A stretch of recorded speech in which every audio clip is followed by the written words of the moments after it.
If you're in a stage in your career where you can't manage your credit cards, you can't spend your money correctly, you can't control your spending, don't get a credit card. What are you talking about? It's not worth it. Stop spending money that you shouldn't because you think that it's a money printing piece of plastic. Stop that. Don't get a credit card. If now you feel like you are at a stage where you can control your spending, well, start by getting a free credit card. That's going to give you some cash back. That's going to give you that purchase protection. That's going to give you some of those rewards. Start doing that. As you start to grow, if you have a business, you can obviously get your own business credit card. But then if you keep growing and you start to build more wealth and you start to travel more, well, then you can look at potentially getting a travel card for yourself as well. Now, there's travel cards that are free as well. I don't know too much. I'm not a travel card hacker, okay? There's other people on the YouTube that do it way better than I do. So I'm not going to sit here and try to do an analysis of credit cards here.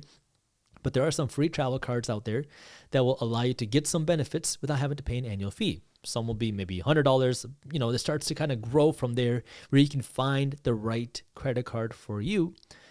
But it has to be at the right stage of where you are. If you're struggling to make your bills and now you're trying to figure out what's the best travel card to spend money on, you're looking at it the wrong way. First, control your spending. Then work to build your wealth. Start investing your money. Then, as you start to build that wealth, now you can start looking at things like luxury, right? Luxury is not, you don't start making money and then figure out, oh, what's the best luxury item I should get? No, you got to make money. You got to invest your money. You got to build your wealth. Once you build some wealth, now you can start looking at luxury. The mistake that so many people make is to start spending money on luxury before they even make any money. And that's what gets people so caught up into that system of getting into credit card debt or getting into debt, is you want the nice things today before you have earned it. And luxury is great. It's awesome. It's nice to be able to sit and have comfort when you fly. It's nice to be able to have a nice rental car. It's nice to be able to have a nice hotel. But you got to do the things you got to do before you can get there. Don't sacrifice your wealth just so you can have a nice rental car or a nice hotel for 2 nights.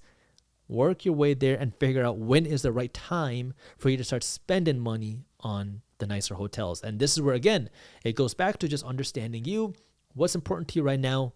First, work on controlling the spending, then work to earn more money, then work to invest that money, then work to build that wealth. As you build that wealth, now you can start looking for ways that you can start spending money differently, that we can start enjoying things and figure out what's enjoyable to you. Now, there's always this debate that you see on the internet between good debt versus bad debt. Bad debt is your consumer debt, the debt that you use to finance your liabilities, your car payments, your credit card debt. All of these things are bad debt. You buy now, pay later for your TV and your clothes. That's bad debt. And then you have people talk about the good debt, which is the debt that you can use to go out and buy a rental property. Because now, if you can borrow $100,000 and go out and buy a rental property that's going to make you money, this is good debt, because now the $100,000 is making you money, because now this $100,000 is buying an income producing asset. So that's good debt. $100,000 to finance a car, bad debt, because that car is losing value and it's costing you money every single day. Now, the thing that I want to mention about this is there's no such thing as good debt. All debt is bad, but some debt can make you money. So the reason why I say no debt is good debt is because that good debt can turn bad very quickly. And I've seen this happen many times. And this is where, if you don't take care of that good debt, it's going to turn around and bite you very fast. And let me explain what I mean by this, because I've been a real estate investor for a long time now. And some of the best deals that I have gotten was when good debt turned bad. Now, it was good for me, bad for the person that used that quote unquote good debt. Because now let's say you buy a property for $1 million. You put in 25% as a down payment. You put down $250,000. You finance the other $750,000. Now, a few things can happen. Number one is the best case, where you take care of the property, things go well, the property value goes up, and you start making more money, and you can pay all the debt payments. That's great.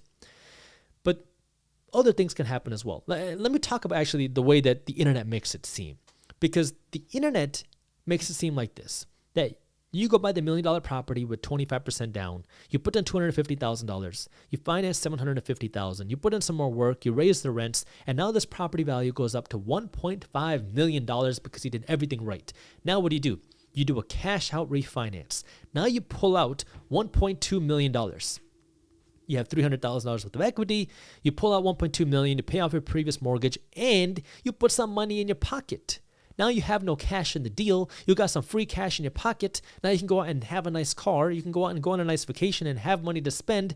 And this $1.5 million property is now paying for your debt. But then what can also happen is the economy takes a turn for the worst.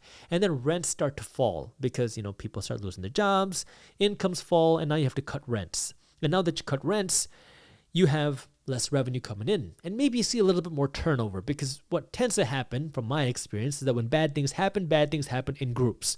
So now you see a couple tenants leave, you have to lower some of your rents, and now your revenue has fallen. But your expensive has also risen because you have more debt on the property. And now you might be struggling to make some of the payments on the property, and now you try to sell because you're like, I just want to get out of the deal. It's causing me a lot of headaches. You have $1.2 million worth of debt. You can't find a buyer because you're in a recession. And now you're stuck.